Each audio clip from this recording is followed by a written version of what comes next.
Hello, fellow seekers. This has been a busy week as far as Sarah Boone and what else? The Apple River sentencing, and then I had also decided to cover the treadmill abuse case where poor Corey, 6-year-old Corey, lost his life by the hands of his father, Christopher Greger. He was sentenced today. I did not only watch bits and pieces of the trial, but anyone who watched it, I'm sure, saw the horrific video of him forcing his son on the treadmill, something you really can't unsee. And so I was working on that, and I knew that yesterday, Chad Doerman, they had some sort of hearing, and his plan was to plead not guilty by insanity. Now, we all know what that's about. That's so he could avoid the DP.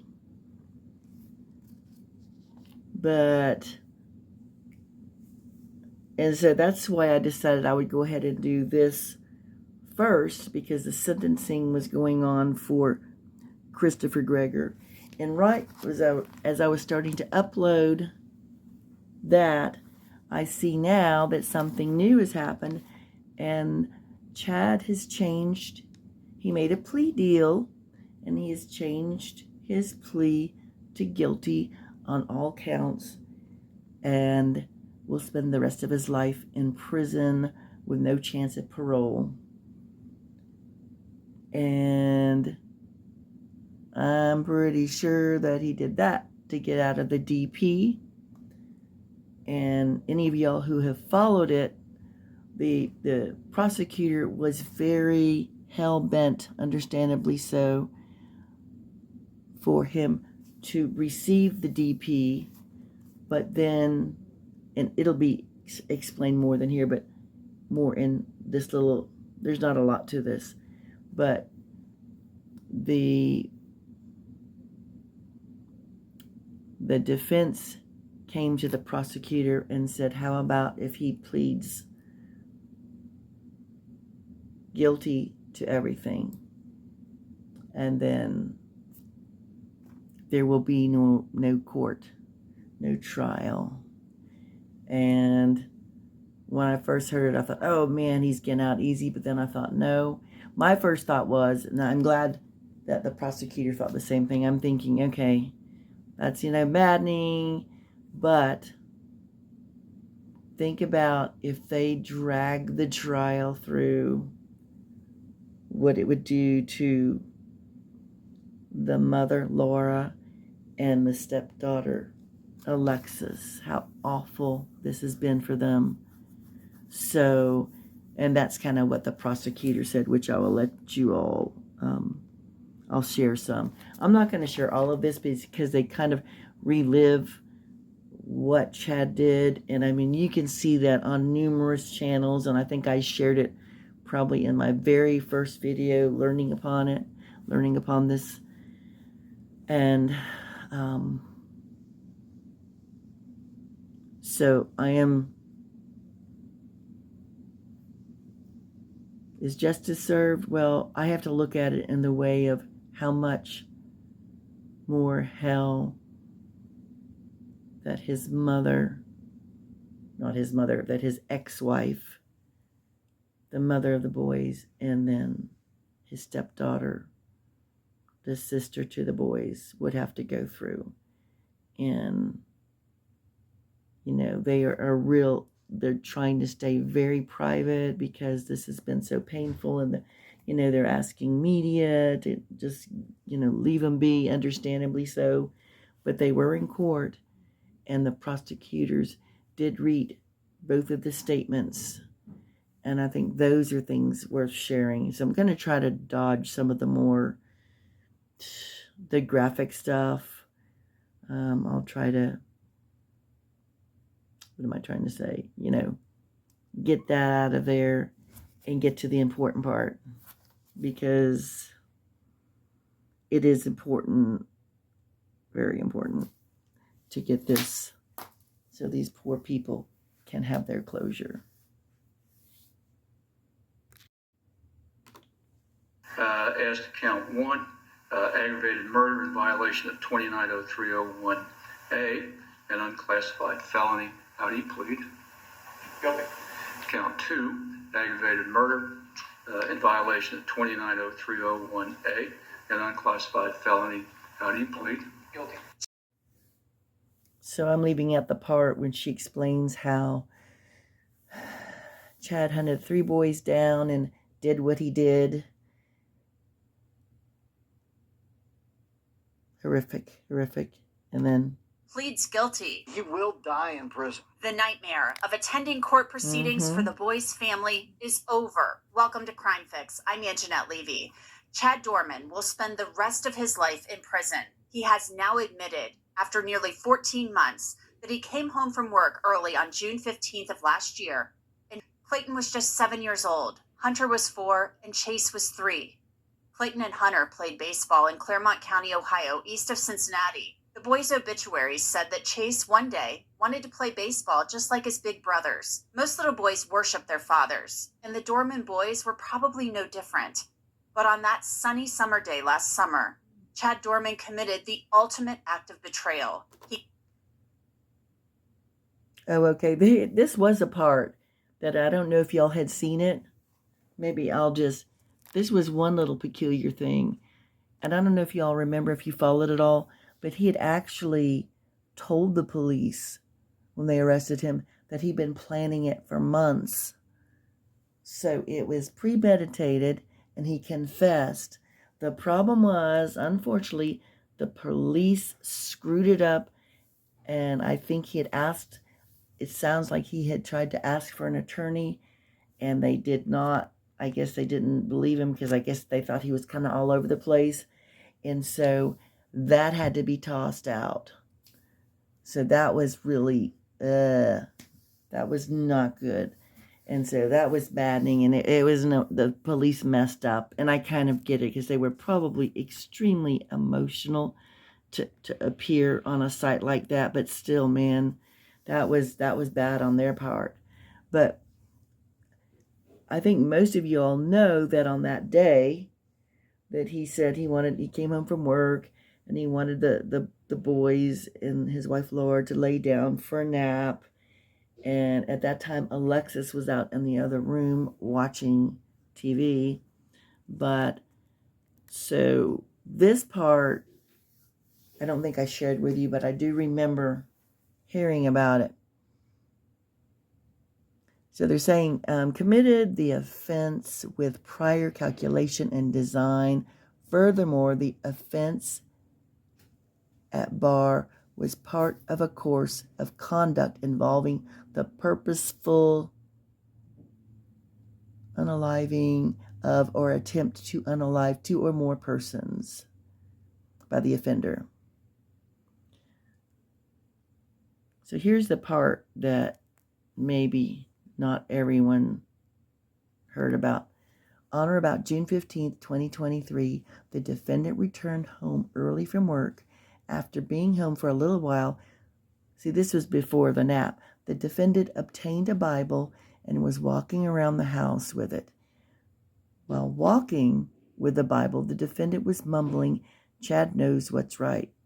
He then began to get into the gun safe, in the weapon safe, which was located in the master bedroom.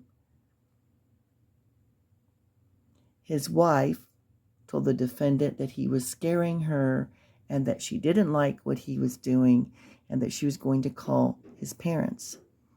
The defendant responded saying that he was just kidding and playing around. And then he decided that he would lie down in the master bedroom. Due to his behavior, his wife did not want him to be alone, and so she and their boys went into the bedroom with them. And then that's when things happened as they did. He got up and he started to do all of that stuff, chasing the kids down, the stepdaughter trying to save one of the boys and him pointing the weapon at her and telling her to drop him, and that's when she dropped him and ran to get help. And then, of course, the mother was trying to, protect her sons and trying to move the weapon from her, and she got injured as a result of that. And it was just horrible. But there's that part. Okay, so now we're back in the courtroom. We'll go from there. Because now he's gonna say something, what I just said. This afternoon, because I have been advised that a plea agreement has been reached in this matter. That brings us to today, and Dorman pleading guilty to the aggravated murder of his 3 little boys. As to count 1, aggravated murder in violation of 290301A, an unclassified felony. How do you plead? Guilty.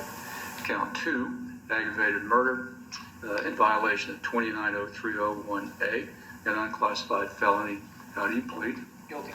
Count 3, aggravated murder in violation of 290301A, an unclassified felony. How do you plead? Guilty. Prosecutor Mark Tacalvi outlined what Dorman did on June 15th of last year. Like I said, it's a lot. And like I said, you can watch it, multiple channels. I'm trying to make this a little less triggering. Laura was bitten as she tried to protect Chase from the defendant. The defendant bit her. She put her thumb over the end of the barrel in an effort to stop the bullet. She was shot in the thumb.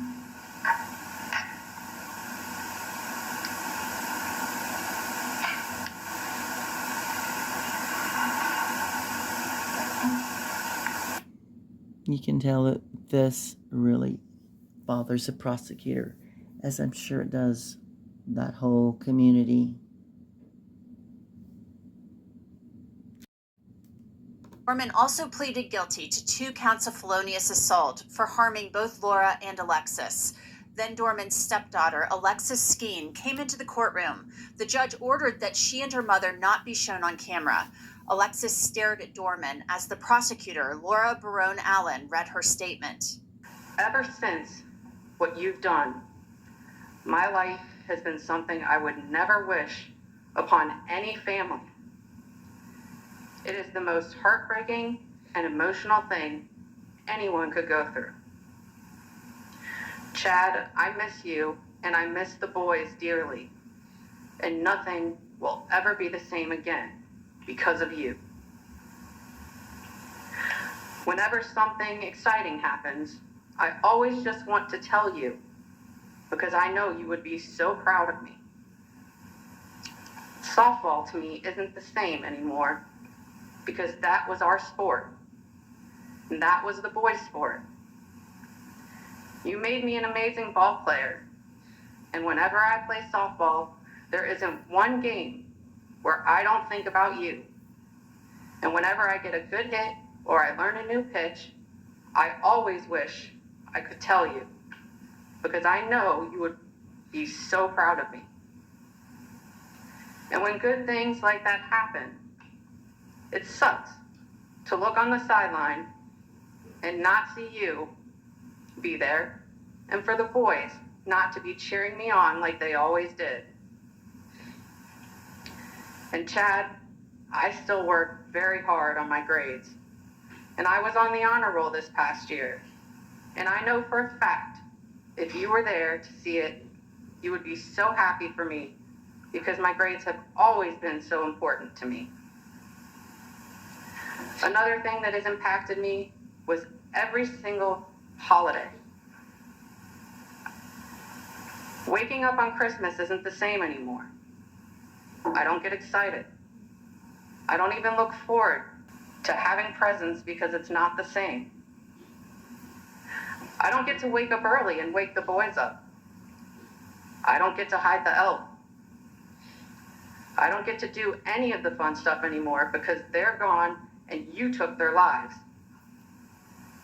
And Chad, when you go to bed every single night, I want you to know that when you took those 3 boys' lives away, you took mine and you took my mom's. Chad, I don't think you understand how hard it is to wake up every day and to see my friends and people around me have siblings, and to hear them talk about what they did with their siblings that day, or how much they enjoy having a brother. Because deep down, that hurts me so badly and so emotionally, because it hurts to know I will never get to experience another day with my 3 brothers, or to make any memories anymore, because their innocent lives were taken away so quickly and horribly by their own father. The prosecutor then read the statement of Laura Doerman, Chad Dorman's now ex-wife, the mother of Clayton, Hunter, and Chase, who desperately tried to save her boys' lives. My life was changed forever. My life was ripped away from me and destroyed. Since that day, I have spent every day grieving the loss of my 3 sweet, so very little sons. I grieve the loss of Clayton, Hunter, and Chase every single day, and I grieve the life that they did not get to live. I no longer get to raise them and watch them grow. I miss each one of them so very much. I miss their laughter, silliness, love, and joy for life. Where there used to be so much laughter, happiness, noise of rowdy little boys, there is now silence and emptiness. I would do anything to push them on the swing, cover them up one more time, and hear their little ways of saying, "I love you." All of it gone when I should have had so much more life left to live with them. I asked myself how a mother is supposed to carry on a life as a mom with 1 child left here on earth and 3 gone forever. I struggle every day with the will to get up or give up. Life for me is the true pain and suffering. I will never agree to think that any form of punishment could amount to the form of torture and suffering I have to endure each day. Such as seeing children and seeing siblings together as I watch Alexis be without her brothers, and seeing families together as I no longer have mine. Having to live a life where I'm visiting the same places I once was with Clayton, Hunter, and Chase all together. Traveling in the car and no longer seeing them in the rearview mirror. This also includes our family home that holds so many memories that I cannot let go of. But now it's just a devastating to face. Again, so empty and quiet. I was injured that day, fighting with every ounce of my body to just make it stop. I struggle every day, knowing I was not successful in doing so. And now I have to live with this and wonder what more I could have done to save them. Laura Doerman has asked that the media not contact her or her family.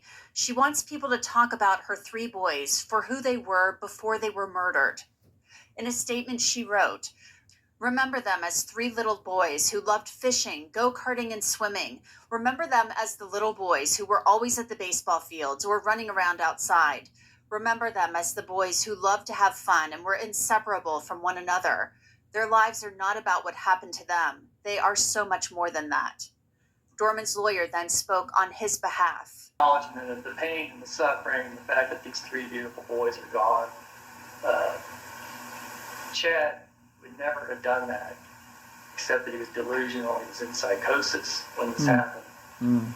All 3 psychologists basically acknowledged that.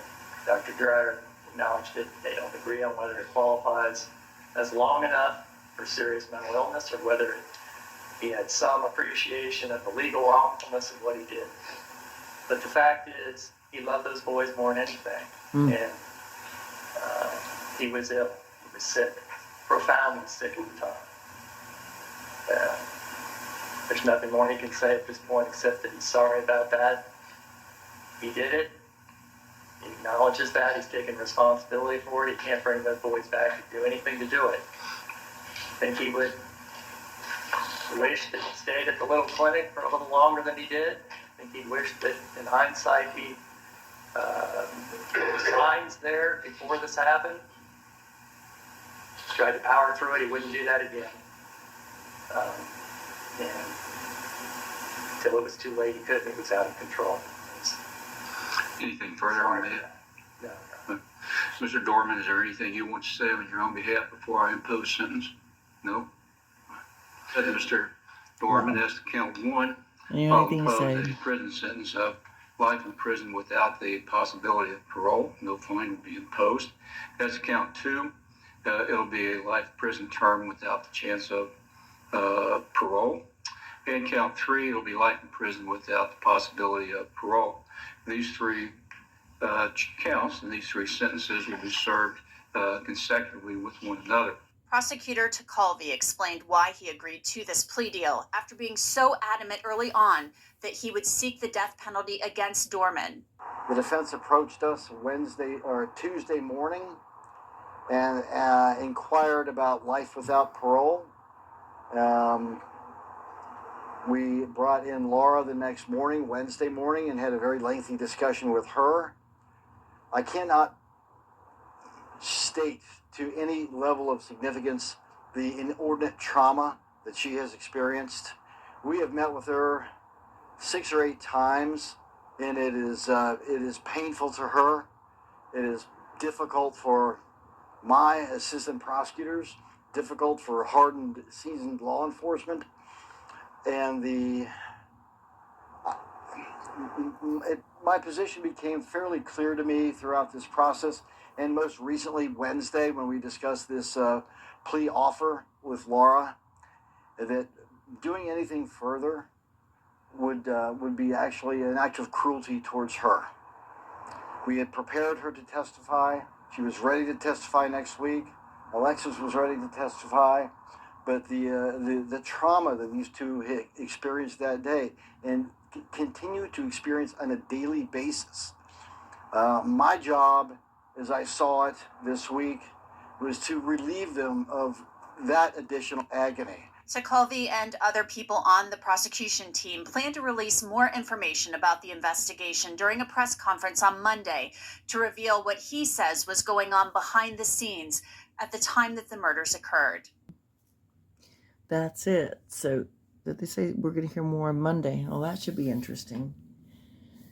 I think that was the best thing to happen. I mean, why put the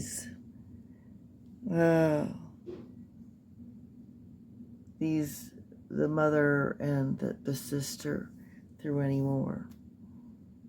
It's just horrible enough as it is, but I think